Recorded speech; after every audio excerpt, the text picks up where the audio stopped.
Notice था।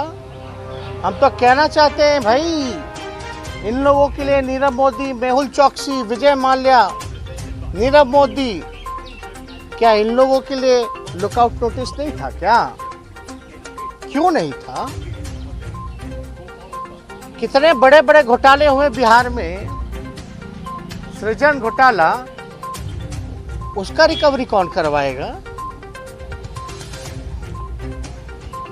वो भी तो कोषागार से गया, वो भी तो ट्रेजरी का मामला था। बिहार के कितने जिलों में हुआ सृजन घोटाला? मुख्यमंत्री के जानकारी हेतु क्यों नहीं मुख्यमंत्री पे कार्रवाई की गई? बल्कि चारा घोटाला में तो लालू जी ने ही आदेश दिया जांच का। जिसने जांच का आदेश दिया, जिसने जांच करवाया, उसी को तुम जेल भेज दी। कोई बात नहीं, लालू जी जाते जाते बोले ना झुके हैं ना झुकेंगे, हमेशा सांप्रदायिक शक्तियों से लड़ते रहेंगे। उसकी सजा मिली है और देख रहा कोई एक बार थोड़ी ना, बार बार सजा मिलती जा रही है। लोग को लग रहा भाई किस बात का बार बार एक ही आदमी पे सजा सुनाई जा रही है, और जो यहाँ 80 घोटाला करके बैठा है, सृजन महाघोटाला, महापाप करके बैठा बालिका गृह वाला, उन लोगों पे कोई कार्रवाई नहीं होती। तो भाई हम मेरे अगर ट्विटर पे जाइएगा तो पहला ही टैग्ड है, एक मिनट थोड़ा पढ़ लीजिएगा। आज भाजपा के खिलाफ, सांप्रदायिक शक्तियों के खिलाफ देश में कोई नेता नहीं बोलता है जहां लालू जी बोल रहे हैं, लड़ रहे हैं। अगर बीजेपी से हाथ मिला लेते लालू जी तो शायद राजा हरिश्चंद्र कहलाते। आज भाजपा और आरएसएस इन लोगों से लड़ाई लड़ रहे हैं तो भाई सजा काट रहे हैं। तो लालू जी डरने वाले हैं क्या, या हम लोग कोई डरने वाले हैं क्या? लालू जी का साथ जो हो रहा है देश की जनता और बिहार की जनता देख रही है। लालू जी के साथ जो हो रहा है वो यूपी में भी, यूपी की जनता जो है बीजेपी पर वार करने का काम करेगी, वोट का चोट देने का काम करेगी। लोग को लगता है कि लालू जी को जेल भेज देने से लालू जी कमजोर हो जाएंगे, पार्टी नस्तानाबूद हो जाएगी। बिहार की सबसे बड़ी पार्टी निकल के आई, आरजेडी सरकार बना चुके थे महागठबंधन। ये तो कुछ बेईमानी कर करके लोग आ गए थे, तो लालू जी तो और मजबूत हुए, पार्टी मजबूत हुई, और लालू जी का एक एक सिपाही आने वाले समय में बीजेपी और आरएसएस को बिहार की धरती से और नीतीश कुमार जी जैसे बेईमान नेता को खत्म करके, खत्म मतलब पॉलिटिकली खत्म करके ही सांस लेकर के जो है वो काम करेगा। ये चुनौती है जो देश के लिए, जिन लोग बर्बाद कर रहे हैं, जो देश के युवाओं को बर्बाद कर रहे हैं, देश के संपत्तियों को बेचा जा रहा है। तो सीबीआई, ईडी, इनकम टैक्स नहीं है, रेल बेच दिया, सेल बेच दिया, एयर इंडिया बेच दिया, LIC बेच दिया, इंडियन ऑयल, भारत पेट्रोलियम सब बेच दिया, लेकिन चार्जशीट हम लोगों पर। किस शर्त पे बेचा, क्या बेचा, और खरीदार 2-4 ही लोग पूरे देश भर में देश के संपत्तियों को खरीद रहे हैं। ये है क्या न्याय? कहाँ है जांच एजेंसियां? हम तो चुनौती देते हैं,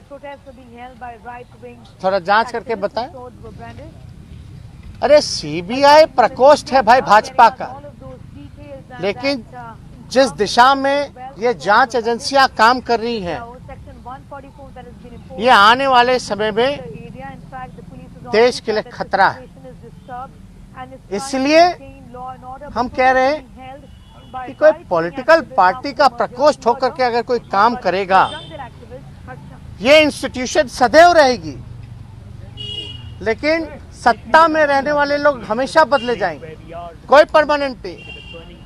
अगर इसी हिसाब से दुरुपयोग होता रहा इस तरह की जांच एजेंसियों का, तो बुरा प्रभाव और जो लोग न्याय के लिए देश में जनता जो न्याय के लिए जो लोग लड़ते हैं उनको न्याय नहीं मिलेगा। ये देश के लिए बहुत बड़ा खतरा है। और हमने पूर्व में भी कहा, आज सर्वे करवा लो, आप लोग सर्वे करवा लीजिए। देश के जेलों में सबसे ज्यादा गरीब लोग जेल में बंद हैं, गरीब। और लालू जी गरीबों के नेता हैं। और कोई जेल नहीं जाएगा, सबको अक्यूटल हो जाएगा, सबको जो है छोड़ दिया जाएगा। अरे हमने तो महाराष्ट्र में, अब कोई बीजेपी का अगर कोई भाषण एड़ी के चोटी पे करता है, सीबीआई है, ई है, वो है, थोड़ा हमसे मिलवा दीजिएगा, उनसे पूछिएगा कि महाराष्ट्र में क्या हुआ था भैया। जो डिप्टी चीफ मिनिस्टर हैं पवार साहब, जब बीजेपी जब गए डिप्टी सीएम बनाएगा तो सीबीआई ने सारे केस वापस कर दिए। याद कीजिएगा वाकया, सारे केस वापस कर दिए। जब सारा केस खत्म हो गया तो पवार साहब वापस एनसीपी में आ गए, जो शरद जी के भतीजे हैं। जब वापस आए तो दोबारा ईडी और सीबीआई के छापे और रेड पड़ने लग गए। यही है जांच एजेंसियां क्या? ये तो जीता जाता उदाहरण है, और हमको कैसे सैकड़ों उदाहरण मिलेंगे इस पे हम नहीं कहना, लेकिन ऐसी संस्थानों का दुरुपयोग किया जा रहा है।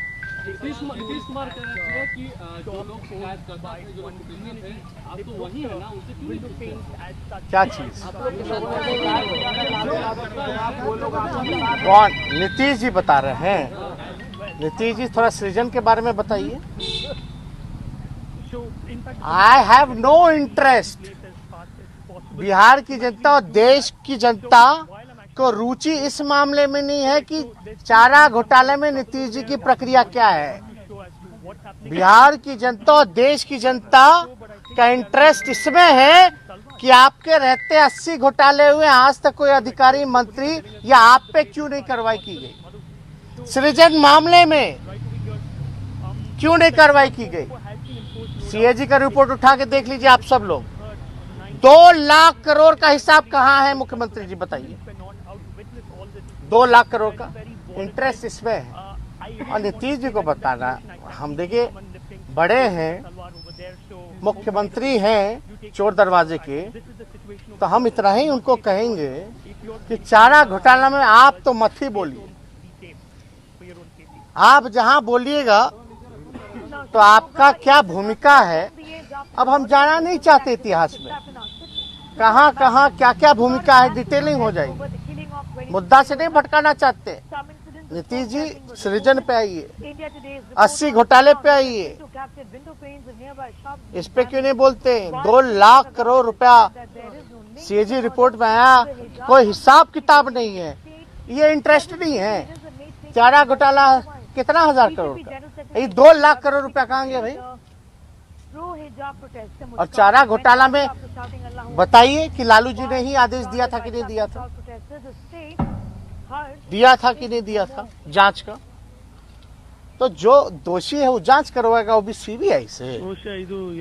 ये सब लोग जानते हैं। उस दौर में जनता दल का दौर था, और जनता दल में उस दौर में क्या क्या चल रहा था वो सबको पता है, कितने खेमे थे। फिर बीजेपी 1 साल बाद आ गई, फिर दुरुपयोग शुरू हो गया। तो ये बताने की हमको जरूरत नहीं है। जैसे कि आपने बोला कि नीतीश कुमार की राजनीति जो है उसको खत्म करके बीजेपी को खत्म करेंगे, और चीजें बोला एक बार फिर से। हम बस इतना ही कह रहे हैं कि लालू जी के साथ जो हो रहा है बिहार की जनता देख रही है, और बिहार की धरती में बिहार की जनता ने लालू जी को आशीर्वाद दिया, और बिहार में सबसे बड़ी पार्टी के रूप में ही नहीं बल्कि हम सरकार बनाने का मैंडेट भी मिला था, जनादेश था, लेकिन चोर दरवाजे से ये लोग आए। अब देख रहे हैं ना लोग भाई कि क्या लालू जी के साथ बार बार एक ही आदमी को प्रताड़ित किया जा रहा है। तो आने वाले समय में लालू जी के चाहने वाले लोग या बिहार का हित जो चाहते हैं, देश का हित जो चाहते हैं, वो सब जो है भाजपा, आरएसएस और नीतीश जी को, पार्टी को जो है विलुप्त करके ही, राजनीतिक रूप से खत्म करके ही सांस लेने का काम करेगी। बहुत बहुत धन्यवाद।